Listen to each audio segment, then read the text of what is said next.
चल बाई आता स्वयंपाक बनवतो. माय याच्यात पिठी तर नाही बाई, आणि माझी सासू तर भात खातेही नाही. काय करावं आता? चल तिला सांगतो आता. वाटते बाई आपल्या घरी कोणी काही नाही आहे. आजच्या दिवस खिचडी टाकतो मी आता. माय बाई, हे बघ कणिक नाही, कणिक संपलं यातला. 2 दिवसाच्या आधीच तुले समजत नाही काय वा कणिक संपलं म्हणून. तुले बूळ लागेपर्यंत दळण काही निसत नाही.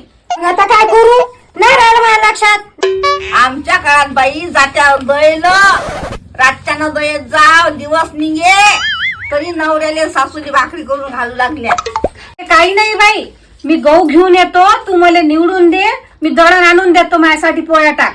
पायलीभर गहू दिसतं जिवार येते. आम्ही कुठं कुठं ज्वारी गहू निसले, आणि तुमच्या पायलीभर निसतं जिवार येते गहू. अशा कशा बायावर तुम्ही आजकालच्या पोरी. बरोबर आहे बाई तुझं. चल मी गहू घेऊन येतो आता आणि तिला निवडा लावतो. मायकून भात काही खाणं होत नाही. आणि ते आता गहू माझ्या उरावर मिसाल.